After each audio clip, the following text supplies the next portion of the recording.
Our next speaker is a very dear friend, a colleague, and a representative for the British people. He is a member of the Houses of Parliament. He's been the MP for Islington since 1983.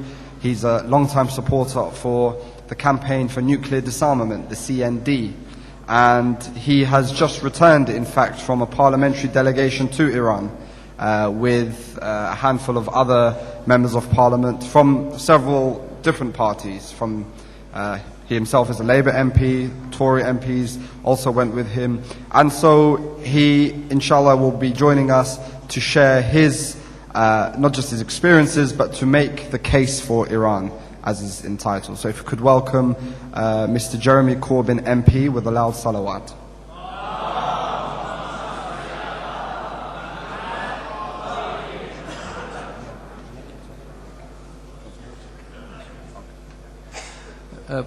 Good afternoon, peace be with you. Thank you very much for inviting me today to speak here in this wonderful centre. I have been here before, and I think it's wonderfully sited at the border between wealthy Westminster and Kilburn. It's absolutely brilliant the way this centre acts as a bridge between two parts of London. And it's a great honour to be able to come here today and speak to you, and I will be as brief as I can, and our chair is going to ask me to cease in good time so we don't run too long. When the director, thank you so much, spoke in opening this conference, I thought it was a very interesting address, and it's one that I wish a much larger number of people in this country could have heard, because he was describing the history and traditions of Islam, but he was also describing the inclusivity, the tolerance and the acceptance of other faiths, other traditions and other ethnic groupings within Iran. And I think that's something that most people in the West simply do not understand. And my point is that we need to have a much more significant understanding of the history of Iran and Britain's relations with Iran if we're to bring about a new chapter in relations that I hope are going to bring about peace. Now, I approach this whole issue from the point of view that I am committed to a world free of nuclear weapons. I joined the Campaign for Nuclear Disarmament when I was aged 15, long before I joined anything else. I've been in it all my life, and I will be in it for the rest of my life, because I think weapons of mass destruction that indiscriminately kill civilians are immoral, wrong, and nobody, including this country, should possess nuclear weapons. That's where I'm coming from on this subject. And secondly, I am one of the founders, as well as the current chair of the Stop the War Coalition, and in that context I was strongly opposed and remain opposed to British involvement in the wars in Afghanistan and Iraq, but also the bombardment of Libya and a whole foreign policy that seems to decide that the Western powers, namely some of the European countries plus the United States, have some sort of moral authority to invade and rule the rest of the world. They do not, they should not, and I want to see a world free of wars and free of invasion, rather than preparing for yet another war and another invasion. But I also think that in trying to understand the history of Iran and the significance of the revolution in 1979. When we had a debate on Iran in Parliament last year, I started talking about Britain's involvement through the Anglo-Iranian Oil Company, through the First World War, through the Second World War, through the coup in 1952, the rule of the Shah and the abuses of human rights that occurred under him, and the support he received. And somebody who should know better said to me, "Oh, that's all irrelevant, that's all in the past." I'm sorry. The problems of today stem from the history of relations and the history of European relations with all the countries in the region.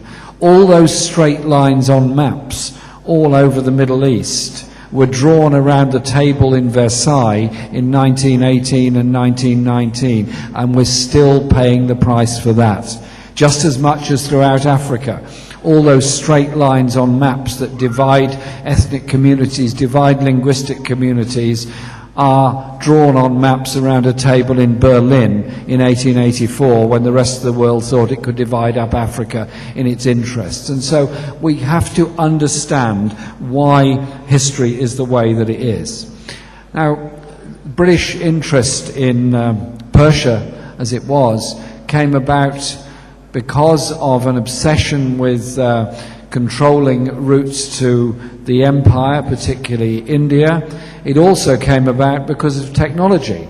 The technological change of the British Navy, changing from being oil-fired steam ships to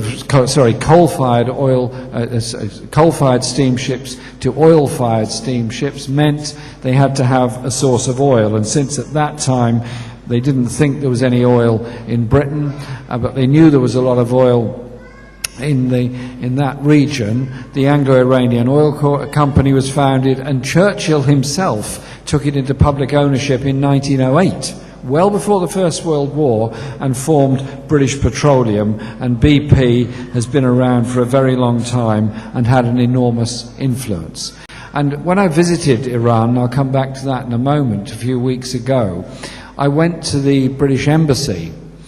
It is enormous. I didn't realise how big it was. This massive, beautiful garden in the grounds, and these huge residences and the buildings that go with it.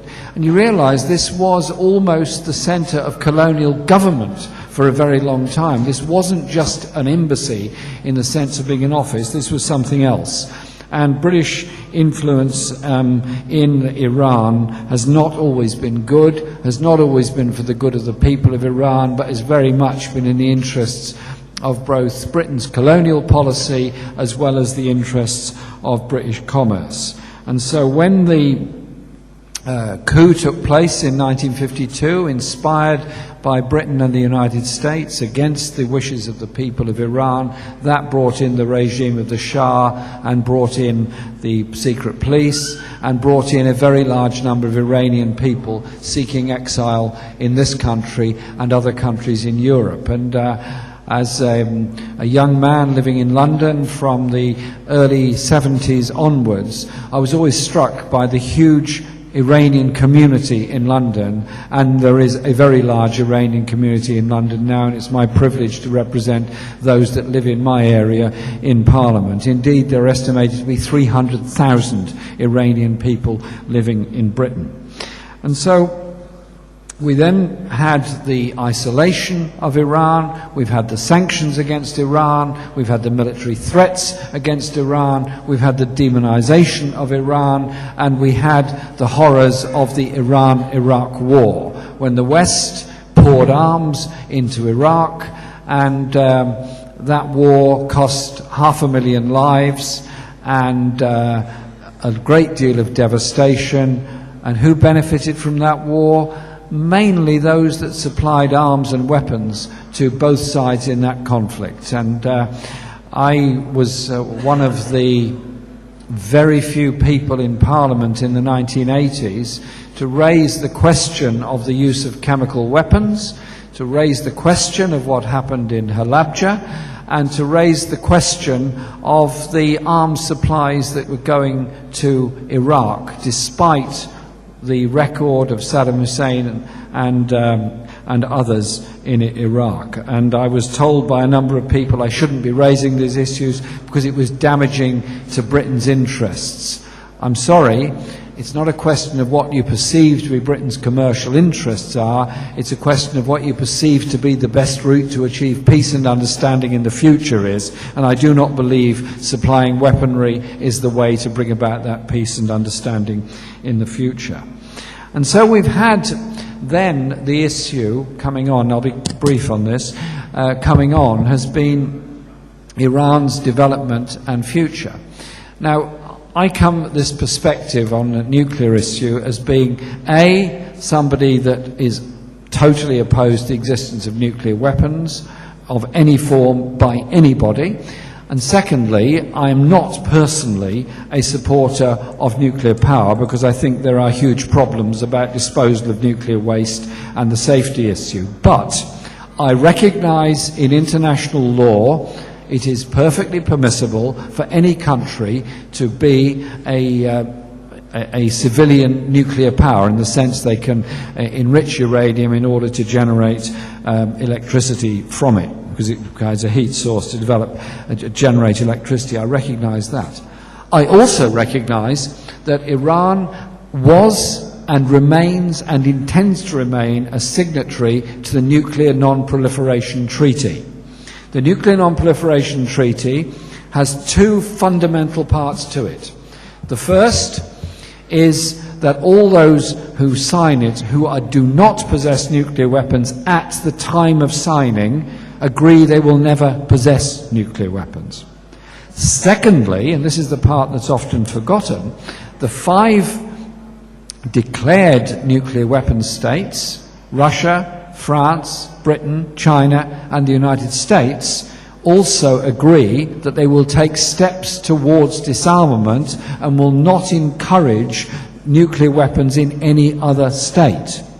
There are two parts to this treaty, and I have attended numerous nuclear non-proliferation treaty review conferences and preparatory committees for those review conferences, and at the last but one conference there was an agreement that there should be a convention on a nuclear weapons-free Middle East, to which obviously Iran and the other countries would come, but Israel, as the only state in the region that has nuclear weapons, that is not a signatory to the Nuclear Non-Proliferation Treaty, would also attend.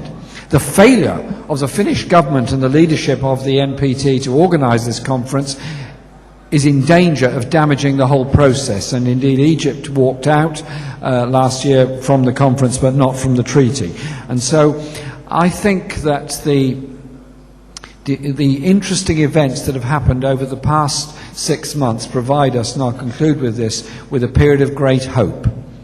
One was the change approach by Britain to not getting involved in the war in Syria, and I was one that voted emphatically against Britain getting militarily involved in Syria, not because I want the war to continue, but because I want there to be peace, and I could not see how anything would be improved by Britain and America getting involved in bombing Syria. What we need is a Geneva II process with every country around the table, including Iran, in order to bring about, 1, a ceasefire, and 2, a permanent settlement, so we don't allow this dreadful war to carry on with the 2 million refugees, the 100,000 who've already died, and the devastation of so many people's lives. We need peace in that region, and it would not come about by yet more Western involvement. It will come about through a peace conference.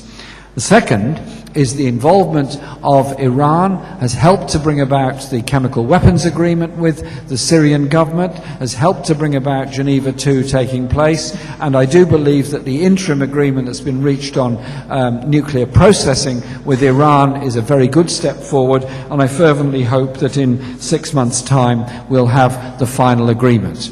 I also recognise that Iran is a member of the United Nations Human Rights Council, which I also attend, and Iran, like every other country, must undergo its universal periodic review. Every country has to undergo it, and I raised these questions with the Foreign Minister during our visit, and the assurance was given that the full response will be given at the UN Human Rights Council in June, as is required. The message I got from my visit was that Iran is a country that is strong, a country with the most amazing history, and a country that has suffered very grievously during the Iran-Iraq war. And I met victims of chemical weapons attacks, and I visited the Peace Museum in Tehran to undertake discussions with friends there. Our delegation was a parliamentary delegation, not a government delegation. And whilst there are enormous differences of opinion with those four of us on the delegation on many other issues, we were agreed that we want to rebuild normal, proper, good relations with Iran, which means an end of sanctions, full diplomatic recognition, proper visa arrangements, and an end to the financial sanctions which are so damaging to Iranian families and everything else. What's the future of the world? Are we to go down yet more wars? Are we going to go down the route of more destruction and more hatred growing up between peoples? Or are we to bring up our children to understand our history, understand the principles of Islam as one would understand the principles of every other faith, Hinduism, Judaism, Christianity, and understand there is a commonality of humanity, there is a commonality of understanding, there is a commonality of acceptance. But if we teach our children that history is all about conquering, all about controlling, all about exploiting, and all about exploiting each other's natural resources, then we're in for a world where environmental damage gets worse, where security interests get worse, and the only profiteers are those that make the weapons of war. I respect Iran's history. I respect what brought about the revolution in 1979. And I hope I understand the need and wish of the people of Iran to have a peaceful relationship with the rest of the world. I want our children in this country not to be brought up in a history of grand imperial Britain. I want them to be brought up in understanding the world in which we live and the possibilities of living in a world at peace. That surely, in London of all cities, is something we can all share and agree with. It was my pleasure to go to Iran, and I'm very much looking forward to returning, and I have been invited to go again to talk about British politics and all that sort of thing to help bring that understanding of both of our countries. Thank you very much for the honour of inviting me today.